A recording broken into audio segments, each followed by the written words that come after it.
Morning, everybody. How we doing? Greetings from paradise. Don't you love this? I know I do. Yeah, this is kind of where I go in my mind, a lot. Just with the spirit of aloha. Actually, what you're seeing in the background right now is from the U.S. Virgin Islands, but still, doggone it, it's beautiful. So there we go. Today, guys, we're going to be diving in. You see, well, we're not actually going to be diving in. Lord, I wish. We're going to be diving into Chapter 27 ILS, and this gets into breakdown more of in-depth information with regard to instrument landing systems here. And we've talked about this quite a bit. But in this chapter, what you're going to find is quite a bit more detail, and understand that that detail relates to regulatory questions. So there's quite a few of the regulations questions that you're going to be responsible for here for the instrument world that are going to be found in this particular chapter. A lot of stuff comes down to ILS. As we said, you know what an ILS is. ILS is an instrument approach. It's a precision approach that offers you not just localizer, but also glide slope. So that's going to be the thing. There will be a few things that we talk about. This is part one of what will be a two-part series here on the ILS. So that's just giving you a little heads up there. I forgot to start my timer here. Stand by here while I do that. That's kind of set. Well, what the heck? Yeah, guys, give me just a second here. Let's set that bad boy. Talk amongst yourselves here while I work in paradise. There we go. Stop that. Minute. Go. There we are. So. With that, we're going to leave paradise here for a little while anyway. And we're going to dive into Chapter 27. So with that, let's get into Chapter 27. When we look here, guys, at Chapter 27,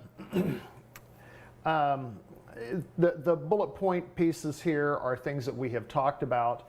Bullet point number 3 here, the marker beacons. These are going to be things that will show up. They can be co-located with a compass locator or something that kind of comes along this line that gives you not just a visual flashing light, but also an audible tone that you will hear to know when you are passing certain milestones along your approach. So just know what that is there, and you can see here on the illustration here on figure 27.1 what we're talking about there. The outer marker beacon a lot of times will be that portion there where you're approaching your final approach fix and you're beginning the slide on down. Sometimes it may be ahead of that, sometimes it may be closer, but most of the time that's kind of where you're going to find that. And as you're coming down, you'll pass what we call a middle marker. The middle marker, in my view, is very close to the edge of the runway itself, and in some cases that will be co-located with a point that indicates that you are at your decision altitude or your decision height, depending upon how cosmopolitan you want to be here about the lower limits of where you can go without visually identifying that runway. So that's going to be part of that there. You can certainly read that. This talks about the outer markers and what they're looking at there.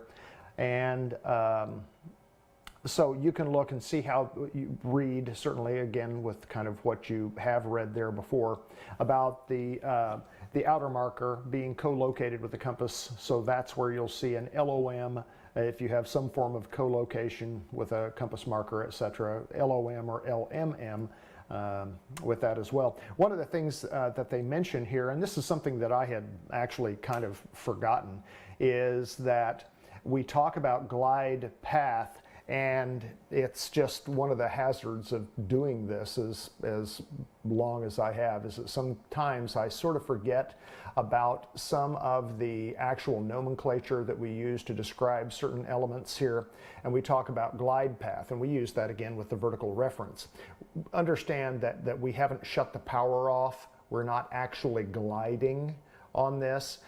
Back in the day, they used to cut power, and they used to kind of, land these things, especially some of the older aircraft there, and they would actually kind of glide in. With this, it is a reduced power setting to be sure, but we are still coming down the pipe there with power. Make no mistake about that. So I want to just for your own edification, just to kind of know that. We talk about the VASI, talk about the NavComs, we look at the glide slope needle. When we look here at figure 27.2, we can see that here's a couple different examples. This is kind of the old-timey system here, where you have the pendulum here, where you have the localizer needle, which is going to be hung from the top of this and swings back and forth kind of pendulum style. Again, remember that when you have everything dialed in correctly, that is your course. And so you would turn to that needle to center it. And again, you're pretending that your airplane is this centered dot. So just remember that as you're looking at these. And then this horizontal one, the one that's mounted over here at the 9 o'clock position, that's going to be the glide slope piece. So that's going to be an indication of where you are. So in this case, if you look at the illustration here on the upper left, you are right of course, and you are above the glide slope. If you look at the illustration here on the right side of this, then you'll notice that you are below the glide slope and you are left of course. Now then, when we look down here at a bit more of a modern display here with the HSI, your CDI, this portion that's displaced here in the center, and again, this center part is what you're pretending your airplane is, just to kind of help you remember what's what with this. You are right of your course. So you're attempting to recenter that CDI here for your localizer, and then you are on the glide slope here. So this is similar to like the vertical style that we see with the G1000. Another display over here, this is one that gives you a sliding bar as opposed to a pendulum type of bar. This one tells you that you are left of course. Your course is over here to your right, so you are left of course, and you are high. So your glide slope is below you. So make sure that you understand the positioning of your aircraft. This shows an old picture. My Lord in heaven, I don't know why they just didn't do a sketch of one of these localizer pieces. And you'll see this localizer, this is a thing, these things are pretty wide. They're normally found at the far end of the runway that has an ILS, and usually it's somewhere 1,000 feet beyond that runway, so you don't hit it on the way out. And it's about 60 feet wide, 10 feet high with those, so you can identify those, the localizer ground equipment. In fact, it used to be on some of the old style gauges that we have, you would actually have a blue sector and a yellow sector that would be painted at the bottom of the of your HSI or your localizer indicator that would tell you which side you're on. Are you over to the right of the runway in the blue sector? Are you over in the yellow to the left side in the yellow sector? I'm not sure why they chose light blue and yellow here for this, but and then you would have the line in the center to indicate that you were actually on the localizer, the approach path of that. So that's kind of the way they used to look. Understand that the length of the runway will affect the width of the signal at the threshold. You can see that on a long runway, this 700 feet out here is going to be here at the threshold, and that's what you're looking at when they design that signal for the width of that beam. And when they look at that here, if you have 700 feet here, that means that your beam will have a wider angle as it shoots out here from your actual localizer array that's down again at the far end of the runway shooting back this direction. On a longer runway, that's going to be narrower, because in order for that to be 700 feet here at the landing threshold, then it's going to be a narrower beam. So remember that with some of these runways, because as you are attempting to come in and intercept that angle to fly that runway, to fly that localizer, know that you're going to have, I don't want to say margin for error on some of these things, but just know that that beam is going to be a little bit different with those angles.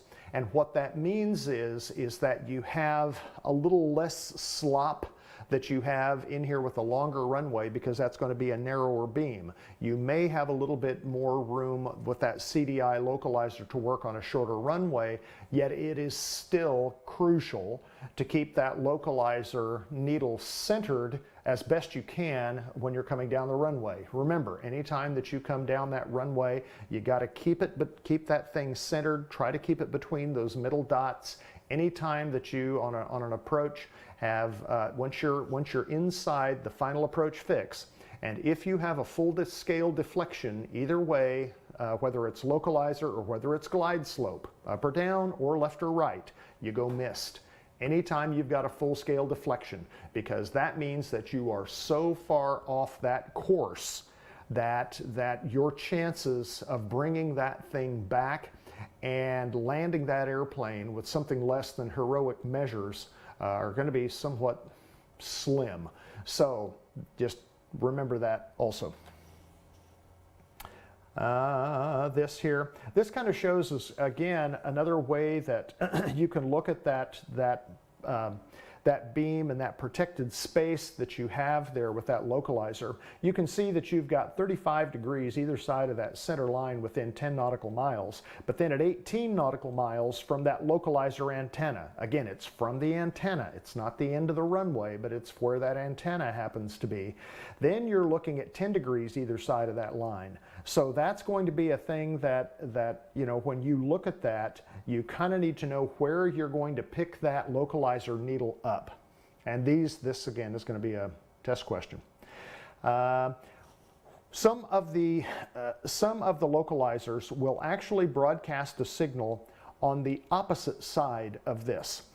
Normally when you're flying toward that localizer in a normal approach, you're going to fly what we call the front course of that for landing. If you go missed, you fly what we call the back course of this. So understand kind of what happens there with that, so you can use that as tracking when you're going away. In some cases, some of the localizer antennas will not broadcast a back course from that. In fact, some countries won't even let that happen. So you can see that there on this here as well. And again, it's like understanding, not confusing the front course versus the back course of these things. These things that you can read, certainly you've read this here. We always want to make sure that we positively identify the localizer before we begin an approach. We remember that that can be done listening audibly to the Morse code, or again making sure that we have that green identifier on the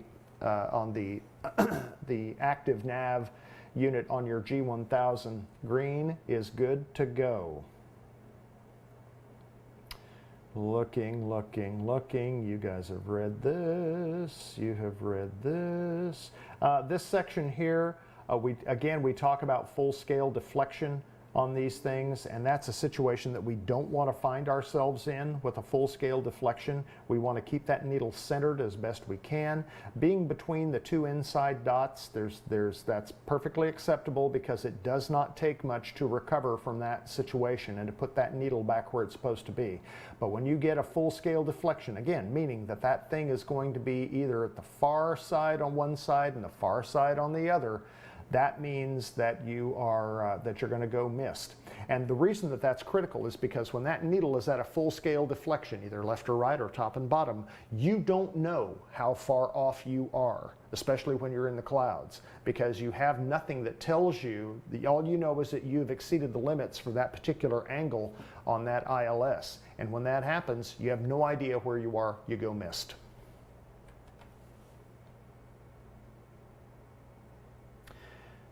This shows what that looks like here.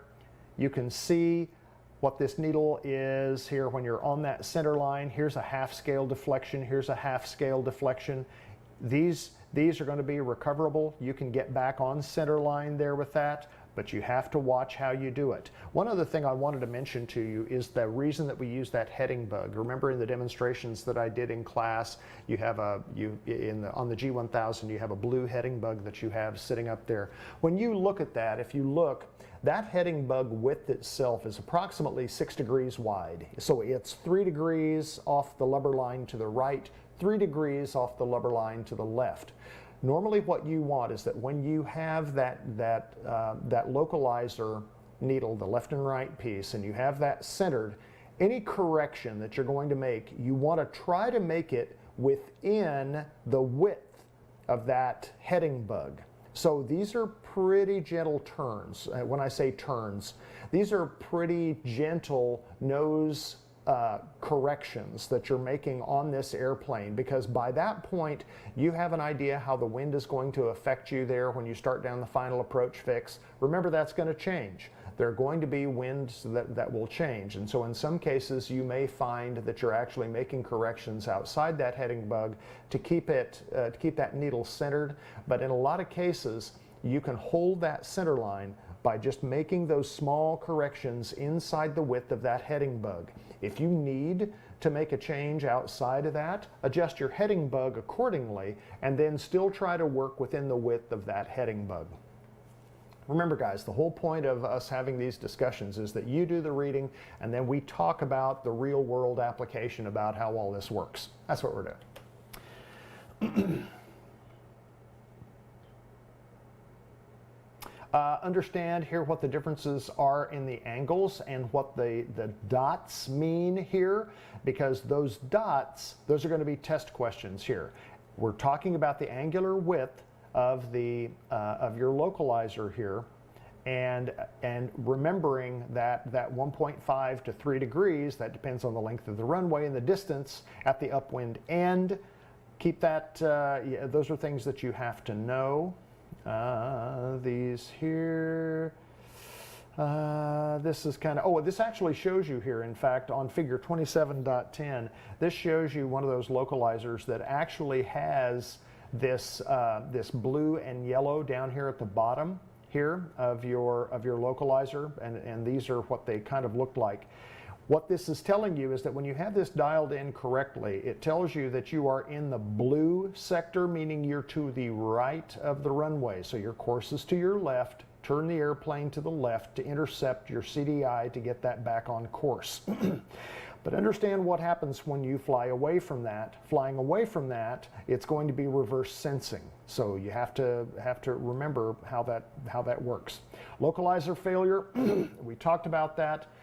If that localizer fails on your approach, you're done. You go missed.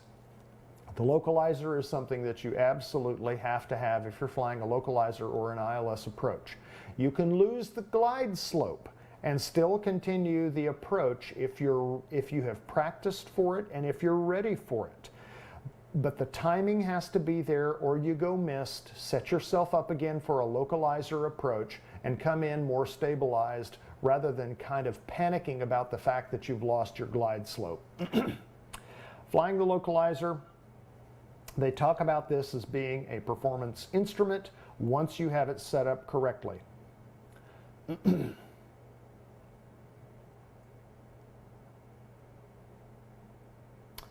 This talks about the angles, this talks about the CDI, how that works. This is what we're talking about here. These are going to be nothing new to you that you have not seen. This shows you kind of on your way in the effects of the wind as you're coming down the pipe.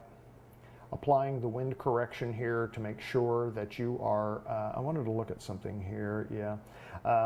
Applying that wind correction to make sure that you stay on that center line. It is a constant ballet of small instructions.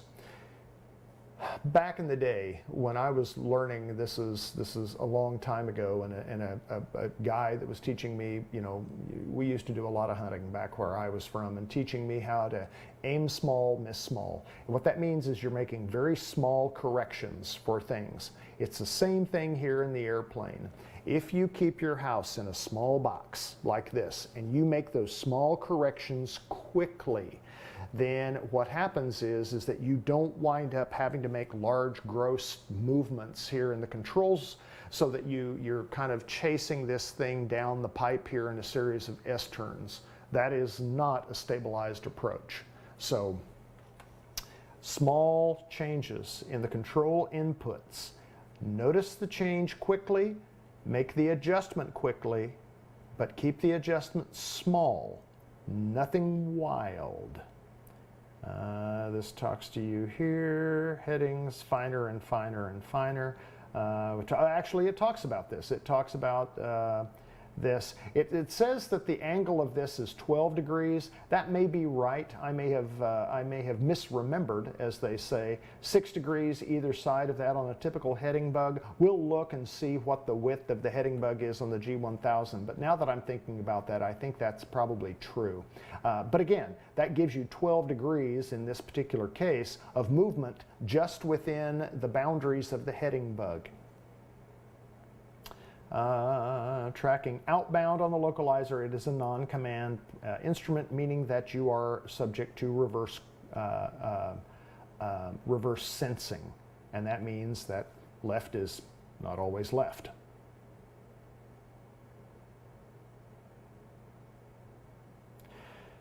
Flying the localizer with the HSI, they always talk about that as being a command instrument. That is one of the instruments there that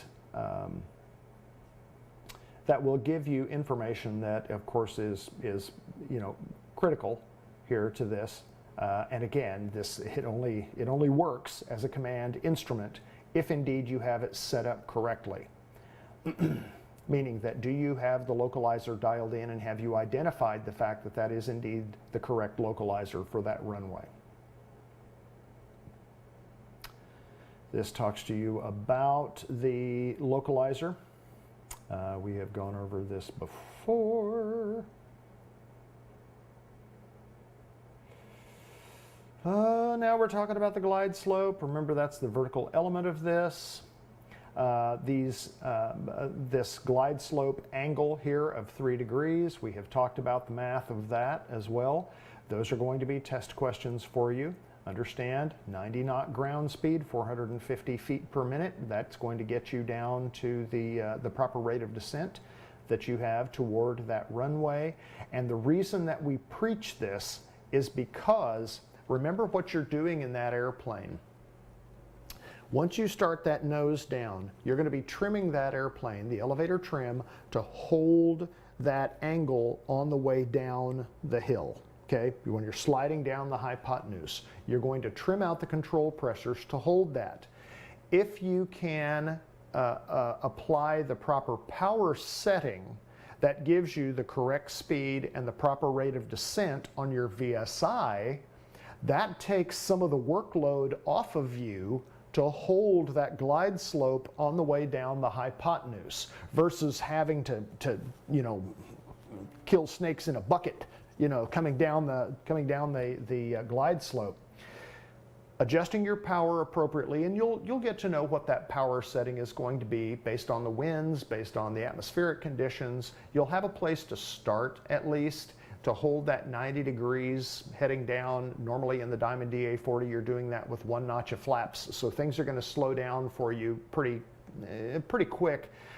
It's still a slippery airframe, but you still may have to add a little power to hold that 90 knots on the way down. And of course, remembering to set your timer, configure the airplane to begin that descent from your final approach fix. But knowing what that vertical speed indicator piece can be of holding that 450 foot per minute descent at 90 knots for a 3-degree glide slope. If it's not 3 degrees, it's going to be a little different, and you can look at that table of your descents and your approaches to know what x per nautical mile equals feet per minute happens to be. And holding that is a little easier sometimes than trying to, I don't want to say fight the glide slope, but to kind of hold that glide slope. So just knowing that is going to be a good bit of information.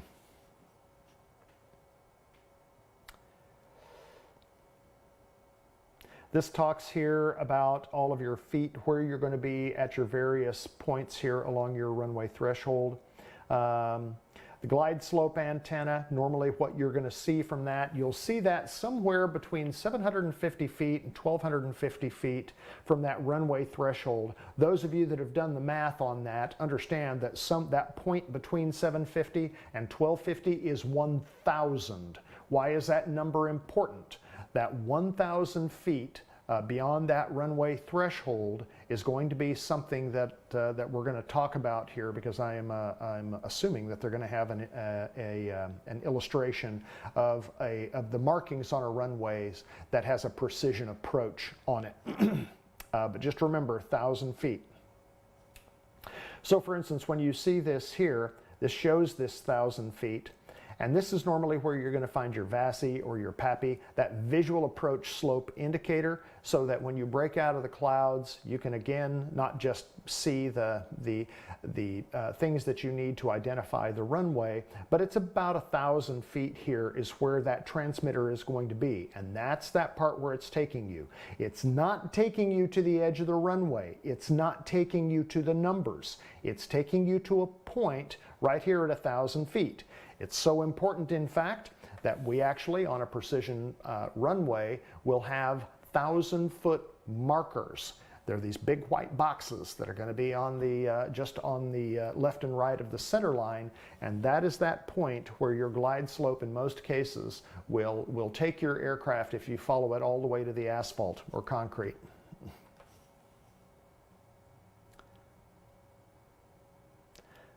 We look at this. This is one of those things, we talked about this when we were looking at not just the lights, not just the radio portion, but the lights as well, is that in some cases you have a signal that extends above whatever the glide slope or the glide path or the visual approach slope for an airport, either one of those. And this is the reason, if you kind of extend this red line out here to some point, let's say that it extends out here, it's one of the reasons that you want to intercept this from below. Because in some cases you can still have a ghost signal up here from above. So it's one of the things that you kind of want to keep in mind as you're doing this. We talk about the false glide slopes there as well, understanding why it's important to intercept those from below. This again, this shows you here the false glide slope, and that's not what we want. Coming in here at a 12.5 degree angle, that's even more steep than coming into Aspen. So that is that would be bad. This is just kind of what we talk about. Oh, and look, this is what we're talking about here, intercepting this from below. Look at this. This shows you another old approach plate. When we look at this, and this talks about how to intercept this from below. Okay. Airborne glide slope equipment. This is what we're talking about here. On figure 27.20, this is showing the glide slope here, which is similar to where the vertical glide slope is located on the G1000, just to the left of the altitude tape on your G1000. This shows the horizontal bar glide slope that goes up and down this way, and then this shows the old kind of fixed pendulum style that we talked about before, where you have that glide slope fixed here at that 9 o'clock position, and it just sort of wiggles up and down. This shows you an illustration of what that bar type system looks like when you are high or low. Remember, the bar is the glide slope. So if this is you in the center, the glide slope is above you, meaning you are below the glide slope. And this is certainly not a place you want to find yourself in mountainous terrain, or any terrain for that matter. But certainly up in the mountains, that's not a place where you want to be. I've told you guys this before. Again, this is just one man's opinion. But for me, if it's possible for me to be slightly above that glide slope, and I know that I have plenty of runway and I know that airplane inside and out, if it's up to me and it's someplace that I'm a bit unfamiliar, I would much rather be a little bit high, not this high, but I would much rather be a little bit above that glide slope than I would be being any part below it.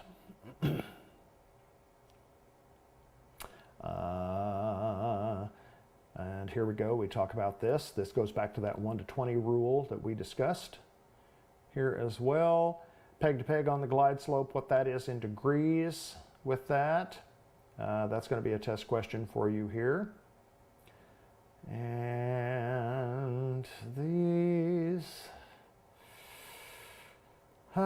we talk about this. If the glide slope fails but not the localizer, you are still permitted to carry out a non-precision approach, because remember, the instant you lose that glide slope, it is a non-precision approach now, because you're just approaching on the localizer.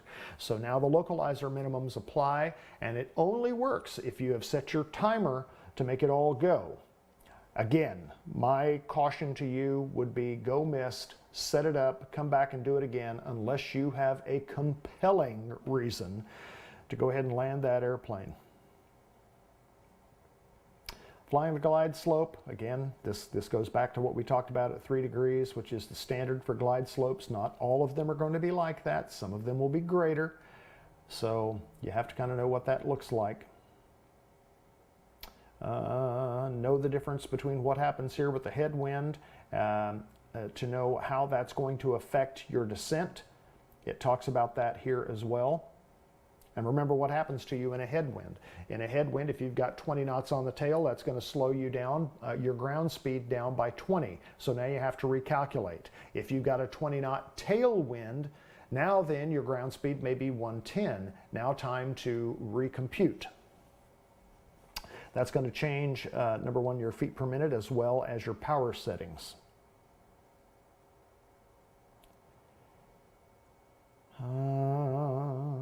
Talking about holding that glide slope with small pitch attitude changes. One of the things that we talk about is, especially when we just start learning, is that we talk about something that may seem a little counterintuitive, and that is power for altitude, pitching for an airspeed. And you're thinking, wait a minute, you know, isn't power, doesn't that gonna change my airspeed? And if don't I pull back and forth on the stick in the airplane or the yoke, isn't that gonna adjust my altitude? Well, I mean, it will. However, understand what happens when you're properly trimmed. And we talked about this in aerodynamics. It's why these things happen. If you're properly trimmed and you're on a correct descent angle and you reduce power, that's going to increase your descent, your rate of descent. Likewise, if you add power, it's going to change the pressures on the tailplane of that aircraft, which is why you trim with elevator trim, and that's going to bring your nose up and you're going to begin to gain altitude. That's the way that we teach that, certainly at the beginning with VFR. Understand that on an instrument approach, it's a little bit different, because when you're making adjustments to that needle, whether that be localizer here with regard to heading or on your glide slope here again, changes of power to adjust that, gross changes of power, are not something that you want to do on that glide slope. You need to know what that power setting is going to be for you as you begin that maneuver, and then you're going to make small adjustments with the stick or the yoke to adjust for that, to keep you on that glide slope. Once you have that glide slope captured, if you notice your ground speed increasing beyond that what you want, you're going to reduce that power slightly. But remember that when you reduce that power slightly, to hold that picture, you're going to have to bring that nose up slightly as well. So just understand the relationship between that power and that pitch setting here to hold that glide slope. On these right here, you can see what's going on. They talk about these here, your scan pattern. Remember, everything that we do, we teach. The attitude is the alpha and the omega. So here's your scan on everything. And again, looking here at your localizer here that shows you your, depending upon if you've got an HSI or if you have, you know, one of the older styled instruments. This tells you here that you are low. So your glide slope is above you, so now you need to go up and get it. Airspeed, if you have enough airspeed, pitch up for that. If you need to add power to do it, add power and pitch up. Now you can see what that looks like when you are slightly below that glide slope. So again, you're going to raise that pitch slightly, and depending upon your airspeed, if you're a little low on your airspeed as well, you're going to add power and pitch up. If you have excess airspeed here, just pitching up will solve two problems for you. It'll get your glide slope back, and it will help you establish the ground speed that you want if you have that excess power. Remember what we talked about this. This is one of those things where you're patting your head, rubbing your stomach, and doing your taxes all the way down this glide slope. And I don't want to say that as a way to kind of, you know, scare you about any of this. It's just why the instrument rating is its own rating, is because it is acquiring a different set of skills than those that you acquired when you were first getting your private pilot, where everything was visual. So, marker beacons. These are those things that we talked about there to kind of let you know where you are on certain portions here of your approach. You can see here that in some cases your outer marker may be somewhere along that glide slope there. It shows you where that can be, somewhere between 4 and 7 nautical miles from that threshold. The middle marker, that's going to be about 3,500 or just outside of a half nautical mile away from that threshold. And I've always wondered why they call that a middle marker. Why don't they have the outer marker here always at the final approach fix, have the middle marker at some point in between, and then you've got your inner marker, you know, that you have right there at your decision altitude, and I don't know why, but that's just kind of the way that they do it. This tells you about the frequencies, shows you where they are. This illustration here on figure 27-25 shows you what these marker beacons are and what they sound like. So what we're going to do, guys, is that we're going to pick up part 2 here on these marker beacons. Make sure that you have read through the information. Make sure that you've read through the information. Let's see where we are here. Oh, we've got something else going on here. I don't know. Beautiful beaches. I don't know what's happening. I just lost my beautiful beaches. Let me get over here, skip that. I just want to show you my beautiful beaches again. So we'll pick this up. Make sure that you have read all of chapter 27 because part 2 is where we're going to mop up and finish chapter 27. Beyond that, we have chapter 28. After chapter 28, we will have a quiz. That quiz will go back to the units that we haven't filled in yet at this point. Back from, and I'll have to look at what chapter that was. I want to say it was chapter 24, I think it was, chapter 24. And we'll have that quiz to go through that. And then we'll have one small section that we have on some of the communications pieces of things, as well as some partial panel stuff. We'll have a small quiz on that. Then, guys, it's game on. It is all about the test prep stuff for the private pilot knowledge exam and the instrument knowledge exam. And that's what we are going to spend the bulk of May doing. So our goal is to get all of those tests done and out of the way before Memorial Day.